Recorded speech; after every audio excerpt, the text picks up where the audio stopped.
Hey guys, Buffing Game back today, bringing you a video for our Outplay the Meta series, and today we're going to be covering a pretty interesting build here for two weapons actually. Typically I only do one, but today we're going to run a Mark 46 and an AUG AR build. So, show you guys how to outplay the meta here on Fortune's Keep in Season 4 of Call of Duty's Vanguard integration into Warzone. Right now, the meta is still the NZ41 and a lot of the Vanguard weapons. They did heavily nerf them twice so far this first week or two of Season 4, which is pretty good.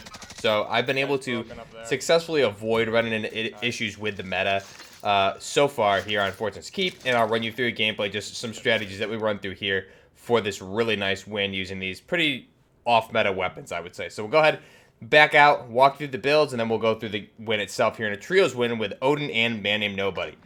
So backing out, here's our Bruin or our Mark 46 build. You guys have probably seen this before way back in the Verdansk days. I think I did a video on this or two. So we'll back out. First off, looking at the Bruin, if we strip it down to base, what we're going to do first off is run the muzzle. We want the mono suppressor on this. Sound suppression, damage at range. You can definitely get away if you really want to get crazy with just a compensator or even a break, because really this is one of those maps just like Rebirth, where you really don't need a suppressor, and I think you can get away with it even more so here on Fortune's Keep. But for this one, we're going to run the mono. Barrel option here, we're going to run the 23-inch Horizon. This gives us that handguard. You can see the difference here between the Para as well as the Summit and the base Bruin barrel. The Horizon 23-inch gives us that Mark 46 handguard. We're going to get the damage at range and the bullet velocity for this. The cons here is the aim down sight speed, but we're going to mitigate that with the next attachment. That being the tack laser for the aim down sight speed, aiming stability, and the aim walking steadiness. Con here is going to be the laser will be visible to enemies, and that's it. So this is definitely a really good one there. We're going to run the trench or blueprint option. For the optic here, if you guys know me, you know you have to go with the Leopold Hammer or the integral hybrid optic. So this is going to give us that 3.25 as well as the top mounted delta point for the red dot, so we can toggle between the two. This is great for those medium to longer range engagements as well as close quarters if needed. So that's why I think this is kind of the dual optic, which I really, really like in this game on a lot of my weapons. And again, the con there is the ADS speed, but we're making up with that with the tack laser, so really it's negligible here. Next up, for our final attachment, I'm going to skip out on the rest of these, and for the underbarrel, we're going to run the Commando foregrip. Obviously, with the Bruin nerfs way back in Modern Warfare's Season 5, I believe it was, they nerfed it to give it a lot more recoil compared to how it was. So previously, I would run mainly a Ranger, but now for the horizontal recoil control, the Commando foregrip, throw that on there, and this is a really solid build. For the reticle, I like to run the Heroic. You'll see that here. It gives us the T-pose for that 3.25, as well as you get that yellow sunspot for the top-mounted Delta, which is really good for those close engagements.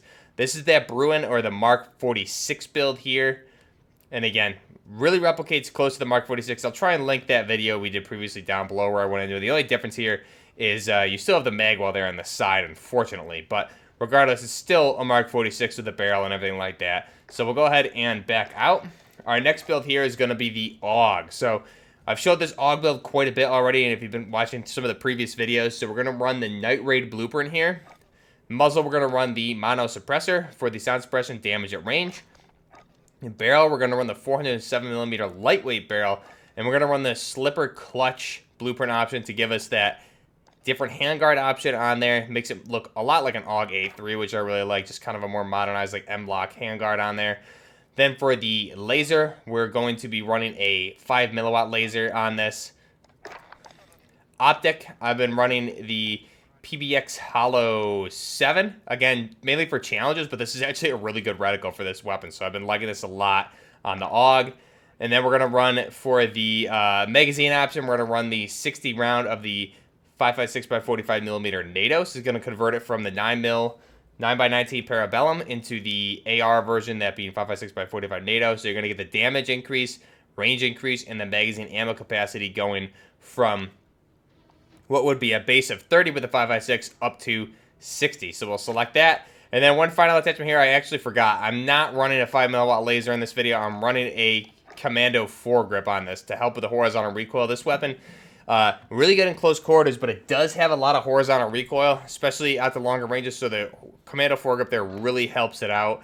and it makes it a very accurate weapon, especially at the ranges we're going to be using here in this video. So this is our AUGA3 type build here, using the Night Raid blueprint. Really sleek and nice looking build.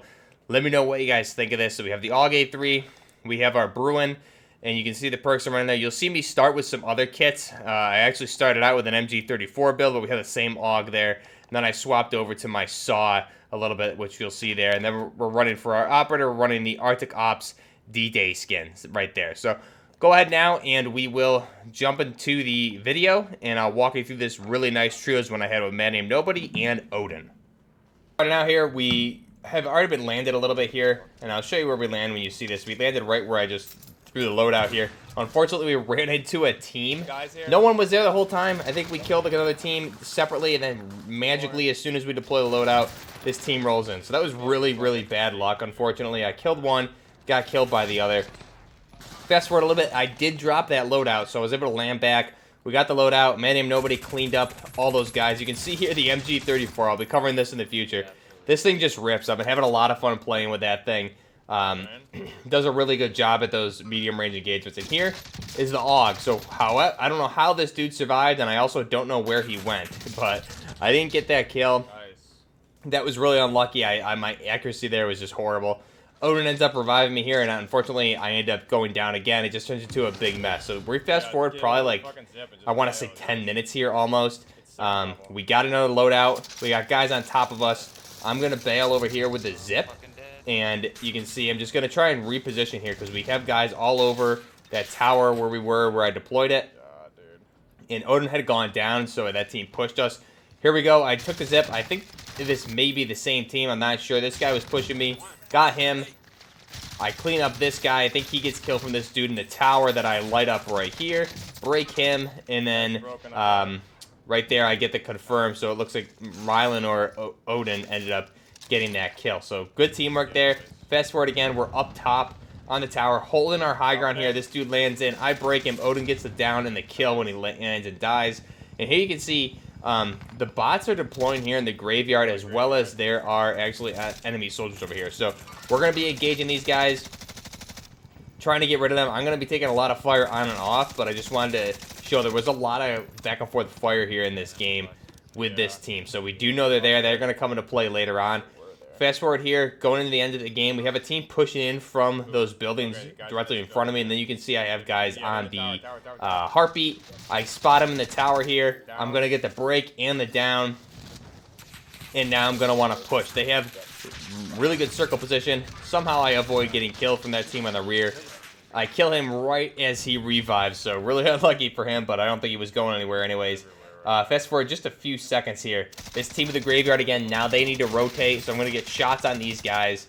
And they're going to come into play here in a little bit too, because we're getting shot from this team, as well as a team kind of behind us to my right at this point. Right there is where Man Named Nobody and Odin were just looking. In graveyard too, West Graveyard. And you can see the graveyard team is just lighting me up. So here, I'm taking a lot of fire. I reload. I don't have extra plates. I need to get out of that tower because I'm just a sitting duck if I stay up there. Having to jump out that top window, I'm just going to get destroyed. So here I have a good spot. Going to drop down. And little known fact, I don't know if everyone knows, you can climb up these vines, right? These are actual ladders on the walls, which is actually very useful. I don't know if anybody knows that. But here we go. This team from Graveyard, they're distracted with that other team that came from our rear. I'm going to down one, down the other, and then the AUG here to clean this guy up. So I get the full team wipe on those guys, which was pretty epic right there. And then this dude, I don't know what team. I think he's a part of the last team. So now it's 2v2. Now it's 2v2. We just cleaned up that guy. No plates. And I'm going to reload. I have no plates. We don't know where this team is. And it turns out they're in the gas. So Man Named Nobody hears him coughing. And he picked up that new Marco 5 off a body and just like obliterated them with that thing, because of course a new Vanguard weapon is going to be unbalanced and very overpowered. So that and the NZ41 are just kind of a joke right now. But this was actually pre the last patch. They patched them again the day right after this win. But regardless, those weapons are still crazy. They need some sort of visual recoil as well. But a really good win here. We're in the MK46, the Bruin, as well as the AUG. Really good trio win here, and you can just see how we rotated on that. We kept high ground a lot of the game here. waited for teams to collapse in on us, and then we did a really good rotation into that final circle. I was able to thankfully go low tower instead of high tower out that window because I would have gotten killed. And I took that graveyard team by surprise, as well as a little bit of luck from another team rotating to the right on them as well. So let me know what you guys think. What weapons are you running right now this season? And let me know in the comments down below. Till next time, this is Buffner Gaming with how to outplay the meta with the Bruin Mark 9 or the Mark 46 and the AUGA3. Till next time, Buffner Gaming.